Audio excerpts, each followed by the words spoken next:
Okay, we're going to talk about Perl. Hopefully this is a review for you. You have been introduced to these components before, and we're going to be using them this week. You're going to kind of ease into writing a paragraph. And so this is just going to review for you the different components, remind you of what they are. So you can, of course, rewind and go back through this as needed, but let's talk about the Perl components. First of all, you have the P, which is your point.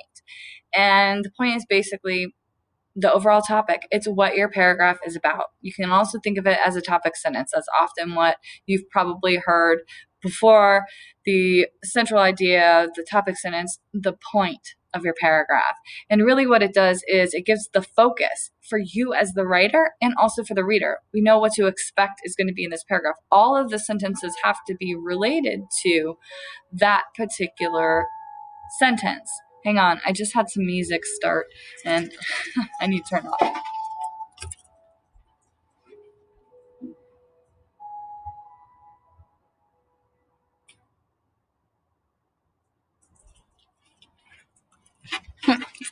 Sorry, my tablet came alive.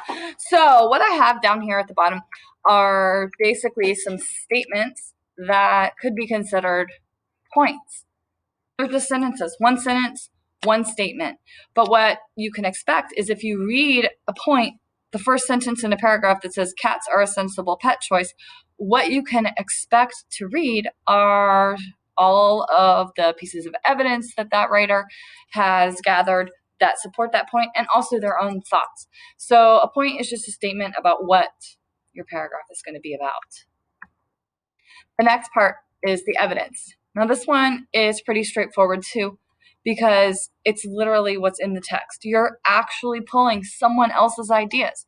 You just have to find the right idea to support your point. That's the challenging part, is just making sure that your evidence really goes with what you're trying to say.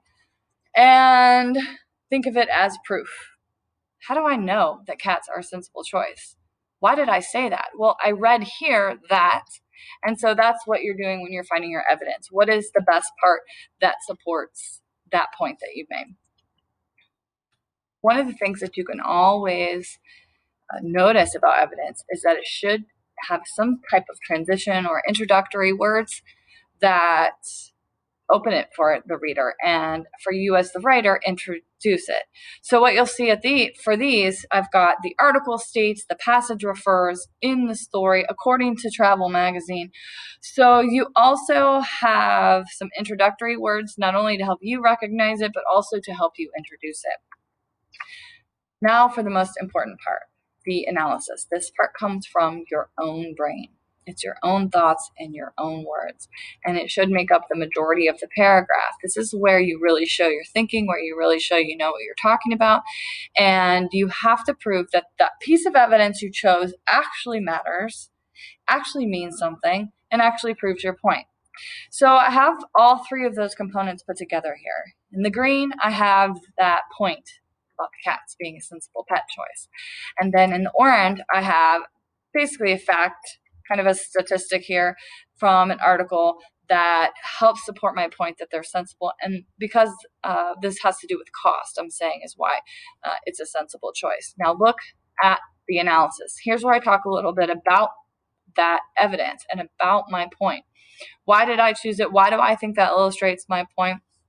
And notice that it is the largest part of the paragraph. And that's what's important, is your words really shine through.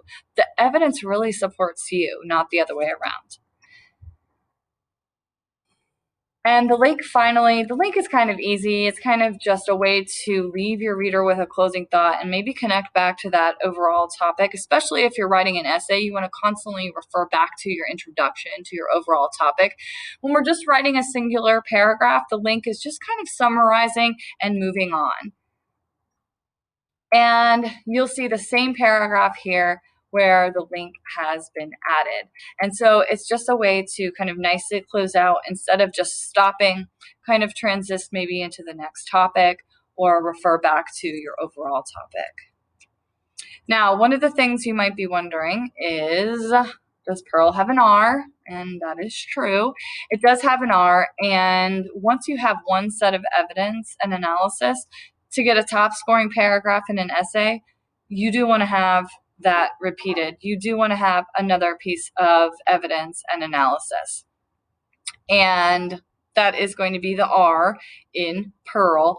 But for the practice that you're doing with is survival selfish, you're only going to do one set for each point. I'm going to give you 2 points you'll see on your assignment, and you're in charge of looking for the E's and coming up with the A's.